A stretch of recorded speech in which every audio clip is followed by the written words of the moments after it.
तीन तरह का जल शिव को समर्पित होता है और वो तीनों तरह के जल का अलग अलग भाव है महाराज।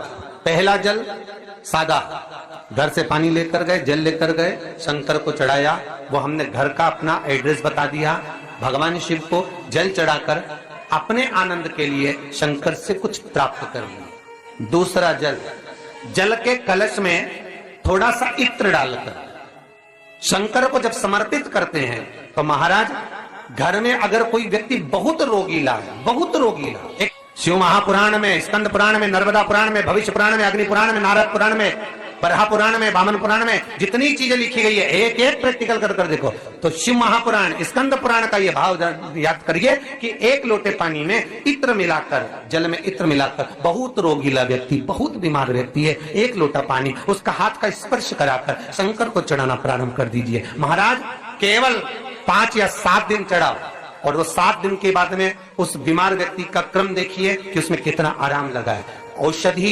दवाई काम करना प्रारंभ करी कि ना करी।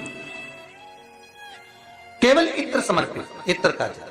तो पहला जल सादा, दूसरा जल है इत्र का, और महाराज तीसरा जल जो शिव महापुराण के अंतर्गत कहा गया है बेल पत्र का जल।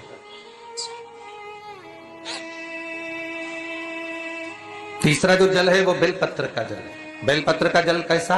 तो महाराज शिव महापुराण की कथा कहती है कि जल के पात्र में एक बेलपत्र अंदर डालकर उस जल के पात्र को ले जाकर शिव को समर्पित करना, अर्थात अपनी मन की कामना भगवान शंकर से कह देना, केवल बेलपत्र के माध्यम। बोलना नहीं है हमको कुछ,